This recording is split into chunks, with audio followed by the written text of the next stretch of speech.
Something that seems to come up a lot in the comment section is people asking about how to keep playing tidy.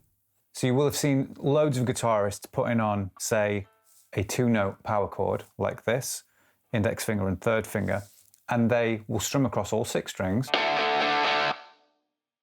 And you can only hear 2 notes. And whilst there's an element of accuracy to the pick in hand and where you want to truly accent the note, there's a lot going on over here, and that's string muting. So with this D power chord here, we've got my index finger on the 5th fret of the A, third finger on the 7th fret of the D. And what's happening is you can see the top of the index finger kind of catches the low E string. The underside of the third finger catches the G. And then my index finger isn't barring, even though it looks like it is, it's just draped across the top 2 strings. So you end up with the top 3 muted.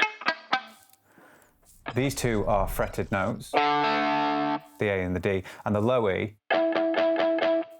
in this particular case, is muted, but you're getting a tiny harmonic from the 5th fret of the low E. And that'll happen in different areas of the fretboard as you move around. Some will be more dead than others, and some will ring out more than others. But I kind of want to make sure that my picking attack starts from the A string.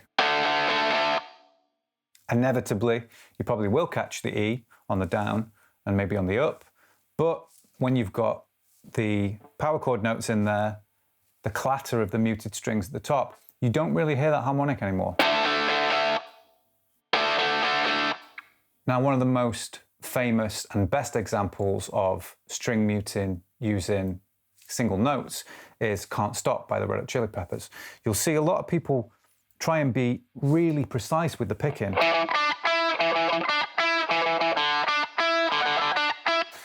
And it just doesn't quite sound right.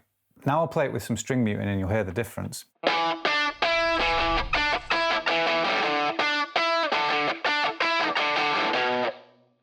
So you can really hear the clatter of the strings there, and it's a totally different vibe.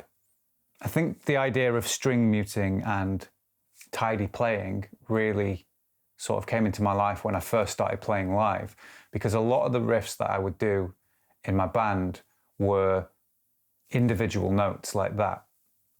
Not very much chord playing. It was all kind of like King Crimson, intricate harmonies, and 2 guitars would bounce off each other effectively. So if I ever wanted to play kind of aggressively and add dynamic into a live performance, I needed to be able to do that, but also keep my playing tidy. And that's where I really kind of cut my teeth with it. So my example that I played at the start is very comparable to one of those riffs. It moves around quite sporadically. It's in the key of D minor. But you'll notice that the right hand is not really doing much work trying to string skip. What's happening is I'm keeping it fairly relaxed, almost like a funk rhythm. And there's a lot of string muting going on so that you can just hear the one note I'm focusing on. So I'm just going to show you the first couple of phrases that I do. And if you want the tab for the full thing, you can get that on my Patreon. So here's the first riff from my example.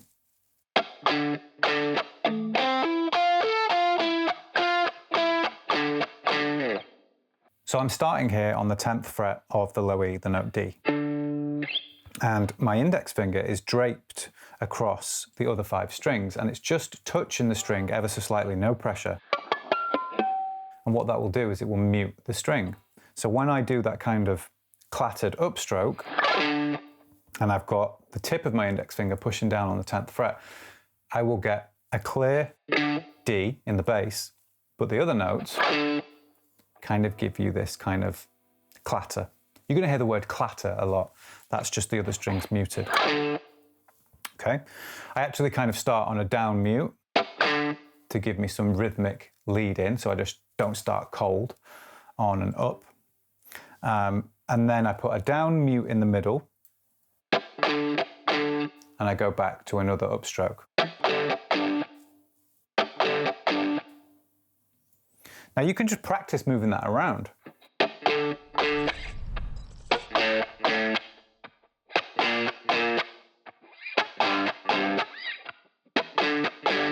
just a random example I've just come up with. But you can see how it'll be a useful technique for songwriting just by itself before you've even learned the rest of the riff. So after that second D down, I have an upstroke very, very quietly. I'm hitting a little harmonic on the 12th fret of the A. So it's a good example already of changing it up with the picking hand. I've gone from being quite wild to needing to hit just the A really, because if I catch any of the other strings, I'm going to catch all the harmonics. So I need to just catch the A on the up like that. It's tricky, but it's good practice. So this is the next riff. So we start with the index finger on the 10th fret of the D, and then we go to the pinky on the 14th fret, and we do the same on the G, same frets, back, and then to the 14th fret of the D again. Now to get it with the string muting, when I play the 10, the second finger drapes over and it's kind of muting the low E and the A, and then the underside of the index finger and a little bit of maybe the second finger is catching the top three strings. So when I'm strumming down there across a few strings, you can only hear the fretted note. Now when I go to the upstroke on the 14, these stay in the same place. You can see the third finger is kind of draped over here now. They're doing a good job of muting the bottom two strings. And then the underside of the pinky, as well as this finger still being draped, is catching the top strings. So even though I'm strumming multiple strings there, because of the string muting, you can only hear these two notes coming through. You're then just going to move that whole thing up and then back down with the pinky. So far we've got this.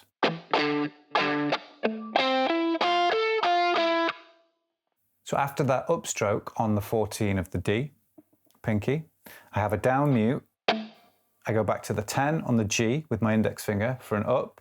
I have a down mute again, and then I go back to the 14 for another upstroke on the D.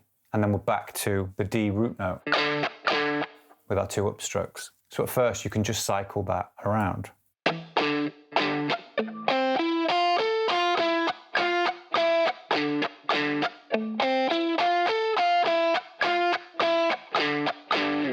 So I'm also going to show you the one that moves down to the B flat because it's really cool.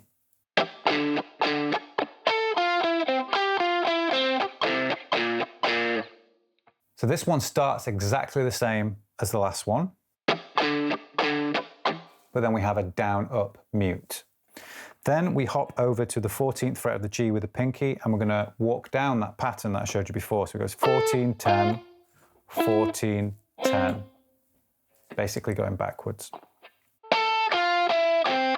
All these fingers that we're muting are in the same places as they were before, but we're just descending this time. Now we come back to the 12th fret of the G for the first time with the third finger, and we're going to do this. So it's exactly the same pattern, except instead of starting on the 14, we start on the 12. And you'll notice that as you change the melody, your fingers will kind of want to move a little bit, so you've just got to adjust the dampening so that we don't get into the open strings ringing out. Like that.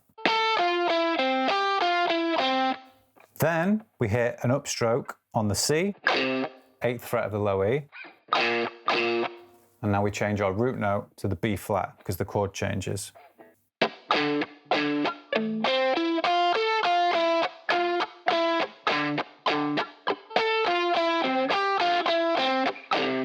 A little bit quicker.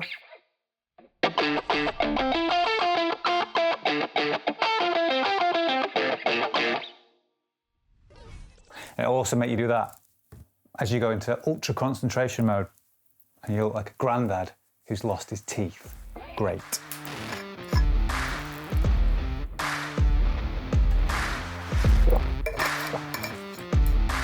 Water. I'm on a health kick. But you knew that though, didn't you? Because I'm massive. I haven't had a beer for 5.5 weeks. I'm trying something new. It's called exercise. Never heard of it before. It's going all right. Anyway, speaking of exercises, if you want the tabs for my 80s inspired string muting overkill riff, it's on my Patreon. I would appreciate the support. There's a real cool community vibe going on over there. We're having lots of chats, lots of little discussions, mostly about me, but that's all right. I've just finished The Office. This has gone full David Brent. I didn't even want to go full David Brent.